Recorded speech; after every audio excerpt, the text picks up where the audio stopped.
So यो बेन्को S1 र यो चाहिँ बेन्को को नयाँ सिरिज S सिरिज को फोन हो एउटा बजेट फोन हो र यसमा चाहिँ ट्यागलाइन बेन्को के पुश गरिरहेको छ भन्दाखेरि more than you expected so सबै कुरा चाहिँ धेरै दिइरहेको छ अरे for the price point more speed more clarity more space सबै कुरा धेरै अझै दिइरहेको छ कि छैन त्यो डिसाइड गर्ने काम चाहिँ मेरो भयो सो सबै कुरा भन्छु म यो बेन्को S1 को बारेमा तपाईहरुलाई र लास्टमा चाहिँ मेरो ओपिनियन पनि दिन्छु बेन्को S1 यो प्राइस पोइन्टमा कस्तो छ भनेर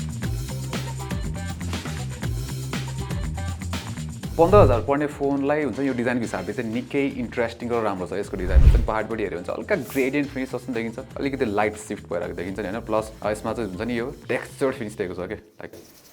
राम्रो छ यो टेक्सचर फिनिस त्यसैगरी यसमा क्यामेरा रिङ हेर्ने हो भने चाहिँ यहाँनिर हामीले देख्छौँ दुईटा क्यामेरा रिङ दिएको छ ठुल्ठुलो तर यसमा चाहिँ एक्चुअली तीनटा क्यामेरा सेन्सरहरू छ माथिपट्टि एउटा तलपट्टि चाहिँ दुईटा तलपट्टि हेऱ्यो भने चाहिँ त्यो मान्छेले पुरा यस्तो ठुलो खोलेर हेरे जस्तो देखिन्छ है त्यसै फ्ल्यास चाहिँ अर्को साइडमा छ यहाँ अब यो क्यामेरातिर चाहिँ अलिकति चम्किलो खाली फिनिस दिएको छ हल्का छुट्टै छ हैन यो बडीसँग चाहिँ तर हेऱ्यो भने चाहिँ हुन्छ नि यहाँ क्यामेरा चाहिँ अलिकति माथि आएको छ नि त हैन क्यामेरा मोड प्लस रिङले गर्दाखेरि यो रिङ पनि माथि आएको छ सो क्यामेरा बम्प चाहिँ छ हैन र यसरी यसलाई चाहिँ हामीले टेबलमा राख्यो भने चाहिँ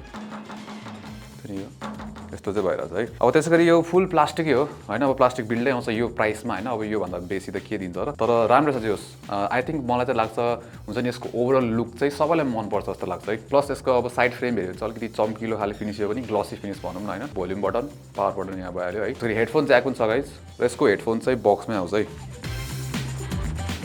सो यस्तो खाले हेडफोन चाहिँ हामीलाई बक्समा आएको हुन्छ हैन अब यसको चेक चाहिँ गरेर है तर आई थिंक अब डिसेन्ट नै हुनुपर्छ यसको क्वालिटी अब अर्को साइडमा चाहिँ यहाँनिर चाहिँ सिम ट्रे स्लट दिएको छ यसमा चाहिँ ट्रिपल स्लट छ हैन तपाईले दुईटा सिम हालेर प्लस एउटा माइक्रो एसडी पनि हाल्न मिल्छ है सो स्टोरेज मोर नै छ भनौँ यसमा त्यसैगरी तलपट्टि चाहिँ अब एउटा माइक दिएको छ त्यसैगरी अर्को यूएसबी टाइप सी पोर्ट भइहाल्यो र यसमा स्पिकर छ हैन अर्को एउटा र सिंगल स्पिकर मात्रै हो र अब स्पिकर क्वालिटी चाहिँ चित्तबुद्ध छैन यसको सो हातमा समात्दाखेरि चाहिँ यो फोन जति पर्छ त्यो भन्दा चाहिँ अलिक प्रिमियम फोन जस्तो चाहिँ फुल हुन्छ जस डिजाइन चाहिँ यसको अलिकति प्रिमियम फिल छ यो प्राइसको हिसाबमा चाहिँ अब त्यसैगरी यसको जुन कर्भड एजेसहरू छ नि यसले गर्दाखेरि यो फोनलाई चाहिँ अलिकति बढी प्रिमियम हिट दिन्छ जस्तो लाग्छ मलाई चाहिँ पर्सनली त्यसैगरी 15,000 मा अब यो पञ्च होल डिजाइन पनि छ नि त्यसमा हैन सो अब हुन्छ नि आजकल 15,000 कोमा खासै यो रियलमी रेडमीको फोन्सहरुमा पनि छैन है खास धेरै जस्तो होल पञ्च डिजाइन सो यसले गर्दाखेरि चाहिँ यसलाई अझ एक्स्ट्रा पोइन्ट्स दिन्छ भनौँ स्टाइलको हिसाबमा चाहिँ मोर स्टाइलिश चाहिँ डेफिनेटली मोर स्टाइलिश छ हैन अब यसको यो फिंगरप्रिन्ट सेन्सर चाहिँ यो साइडमा छ हैन र अब फिंगरप्रिन्ट सेन्सर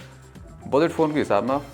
फास्टै छ भनौँ अब यसमा चाहिँ 6.8 इन्चको ठुलो डिस्प्ले दिएको छ हैन र यो चाहिँ एचडी प्लस डिस्प्ले हो एलसीडी प्यानल र नर्मल 60 हर्ज रिफ्रेश रेट हो अब यो प्राइस पोइन्टमा हाई रिफ्रेश रेट त एटलिस्ट आई थिंक 2024 कुर्नु पर्ला लागि अब नर्मल युजको लागि यो डिस्प्ले राम्रै छ हैन तपाईले युट्युबहरु हाम्रो भिडियो कन्टेन्ट्सहरु हेर्नको लागि ठिकै छ अब स्क्रल गर्दाखेरि नि रेस्पोन्स रेट मलाई ठिकै लाग्यो छ नि ठिकै छ भन्नु यसको त्यसैगरी ब्राइटनेस पनि अब बाहिर चलाउँदाखेरि मलाई त्यस्तो केही अप्ठ्यारो फिल भयो हैन यस ओभरअल डिस्प्ले यो प्राइस पोइन्टमा अब यस्तै डिस्प्ले आउने हो नो कम्प्लेन्स अब यो फोनको बेजल्सहरु हेर्ने हो भने चाहिँ निकै स्लिम बेजल्सहरु दिन खोजेको चाहिँ साइडको माथिको हुन्छ नि चेनको अफ कोर्स ठुलो हुन्छ तर यो रेन्जको लागि निकै हुन्छ नि एकदम मिनिमल बेजल्सहरु दिएको छ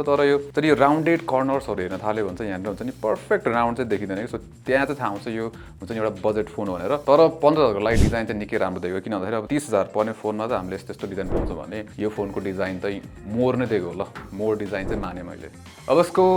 ब्याट्री चाहिँ तगडा नै छ है 5000 mAh को ब्याट्री दिएको छ र मेरो टेस्टमा म चाहिँ के छ भन्दाखेरि 7 घण्टाको स्क्रिन अन टाइम मजाले दिइरहेको छ भनेको यसले एक दिनभन्दा बेसी मजाले भ्याउँछ हैन र यो युज केसमा चाहिँ मैले गेम पनि खेलिरहेको थिएँ सो जस ब्याट्री राम्रो छ चार्जर चाहिँ यसमा 18 वाटको फास्ट चार्जिङ भनेको छ अब 18 वाटलाई फास्ट चार्जिङ त के मान्नु किन भन्दाखेरि अब यसलाई जुन फुल 0 to 100% चार्ज गर्दाखेरि चाहिँ हामीलाई झन्डै 2 घण्टा जस्तो लागिरहेको थियो अब क्यामेरा चाहिँ यसमा पछाडिपट्टि ट्रिपल क्यामेरा सेटअप भइहाल्यो 48 मेगापिक्सलको मेन सेन्सर त्यसैगरी 2 मेगापिक्सलको चाहिँ म्याक्रो सेन्सर हैन त्यसपछि यसमा चाहिँ अर्को चाहिँ एआई क्यामेरा भनेको छ तर त्यसले चाहिँ डेप्थ सेन्सर जस्तो काम चाहिँ गर्छ र अगाडिपट्टि चाहिँ हाम्रो जुन सेल्फी क्यामेरा छ त्यो चाहिँ 16 मेगापिक्सलको चाहिँ सेल्फी क्यामेरा दिएको छ अब यसको फोकस चाहिँ के छ भन्दाखेरि हैन यसमा हाम्रो फोकस चाहिँ स्लो छ है जस्तो मैले यहाँबाट यो दुईटा अब्जेक्ट छ हामीसँग यो फोकस गरेर हेरौँ फोकस अलि स्लो छ है लाइक बजेट फोनमा अब यस्तै नै हुन्छ त्यसैगरी अब यसको सटर स्पिड हेर्यो भने चाहिँ कहिलेकाहीँ फास्टै काम गरेर हुन्छ कहिलेकाहीँ चाहिँ स्लो हुन्छ कि सो इन्कन्सिस्टेन्सी चाहिँ छ यसको क्यामेरामा चाहिँ र यसमा अर्को चाहिँ के छ भन्दाखेरि हैन एचडीआर इनेबल गर्न पनि पोर्ट्रेट मोडमा छिरेर बल्ल इनेबल हुन्छ के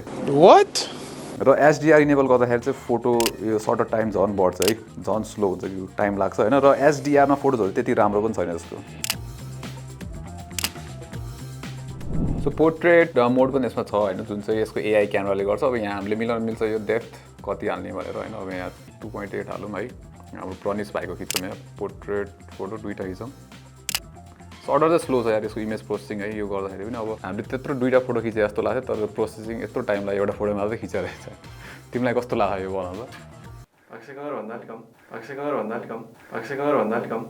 सो ब्याकग्राउन्ड ब्लर चाहिँ ठिकै छ होइन, र मान्छे पनि राम्रै फोकसमा ल्याएको यसपालि चाहिँ। तर यो अलिक कम्प्लेक्स एरियाहरूमा चाहिँ यसको हुन्छ नि हल्का त्यति राम्रो चाहिँ छैन। अब यो फोनबाट हामीले टन्नै फोटोजहरू खिचेको छौँ होइन, र मैले यसमा एउटा कन्क्लुजन चाहिँ के देखेँ भन्दाखेरि एचडिआर इनेबल गरेर खिच्यो भने चाहिँ फोटोजहरू एकदमै सफ्ट देखिन्छ, ओभर प्रोसेस्ड आउँछ, त्यो स्काई पनि एकदम धेरै ओभर प्रोसेस आउँछ, प्लस कलर पनि हुन्छ नि एक्युरेसी पनि छैन कलरमा है। प्लस त्यो यो फोटोमा हेर्नु भयो भने चाहिँ तपाईँले हामीले एचडिआर इनेबल गरेर खिचेको थियौँ होइन, र फोटोजमा त्यो घाँस छुटिँदैन क्या। सो सफ्ट छ फोटोजहरू, इन्कन्सिस्टेन्ट छ एकदमै, कहिलेकाहीँ चाहिँ राम्रो आउँछ नि कहिलेकाहीँ सफ्ट छ फोटोजहरू, डिटेल्स पुग्दैन। सो ओभरअल अब बजेटको लागि ठिकै हो, तर मलाई चाहिँ त्यति राम्रो चाहिँ लागेन यसको क्यामेरा। अलराइट, अब चाहिँ हामी यसको सेल्फी क्यामेरा टेस्ट गरेर हेर्छौँ। सो 16 मेगापिक्सलको सेल्फी क्यामेरा हो होइन, अब खिचेर हेरौँ।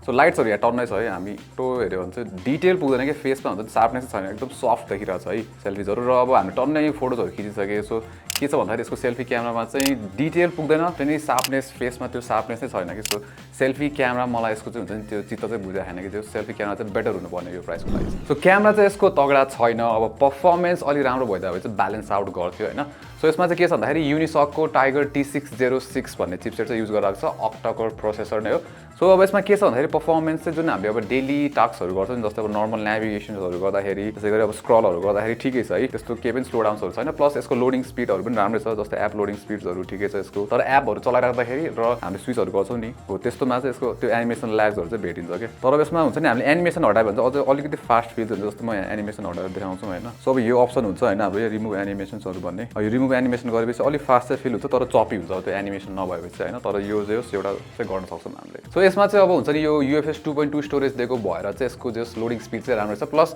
यो प्राइस पोइन्टमा हामीले हुन्छ नि रेडमी, रियलमी अथवा नार्जोको फोन्सहरू हेऱ्यो भने चाहिँ 128 GB स्टोरेज चाहिँ पाउँदैन क्या 15,000 को प्राइसमा हुन्छ नि 64 GB यस्तै पाइरहेको हुन्छौँ। सो जस मोर स्टोरेज चाहिँ दिइरहेको छ यसले होइन, तर जुन चिपसेट छ त्यो चाहिँ त्यति पावरफुल छैन है यो प्राइसको लागि चाहिँ। अब पर्फर्मेन्सको हुन्छ नि रियल टेस्ट अब गेमिङमा हुन्छ नि त। सो गेम खेल्दाखेरि चाहिँ अब हामीले यसमा दुईवटा टेस्ट गरेका छौँ, PUBG त्यसै गरी अर्को चाहिँ मोबाइल लेजेन्ड्स। अब PUBG चाहिँ यसमा के छ भन्दाखेरि स्मुथ ग्राफिक्समा हाई फ्रेम रेट अप्सन दिन्छ होइन, त्यसै गरी अब हामी HD ग्राफिक्ससम्म जान सक्छौँ। तर अब राम्रो खेल्नको लागि चाहिँ हामीले स्मुथमा हाईमै टेस्ट गऱ्यौँ होइन, र हाईमा हुँदाखेरि चाहिँ एक्चुअली अब 30 FPS दिनुपर्ने हो होइन, तर 25 FPS मात्र दिइरहेको थियो, र गेम चाहिँ स्मुथै चलिरहेको थियो, त्यस्तो ड्रप्सहरू पनि थिएन, तर एटलिस्ट 30 FPS चाहिँ दिनुपर्ने थियो। त्यसै गरी मोबाइल लेजेन्ड्समा चाहिँ हामीले मिडियम ग्राफिक्समा हाई फ्रेम रेट अप्सनमा टेस्ट गरेको, र गेम चाहिँ मजाले चल्छ, 60 FPS नै कन्सटेन्ट दिइरहेको छ। सो मोबाइल लेजेन्ड्स चाहिँ मजाले चल्छ, तर गेमिङको लागि यो फोन त्यति राम्रो चाहिँ छैन है, त्यति अप्टिमाइज हुँदैन। गेमिङको लागि चाहिँ अरू फोन्सहरू हेर्दा बेटर हुन्छ। अब यसमा राम्रो कुरा भनेको चाहिँ out of the box Android 13 चाहिँ दिइरहेको छ, जुन चाहिँ राम्रो हो होइन। अब यसमा चाहिँ कस्टमाइज्ड UI नै हो,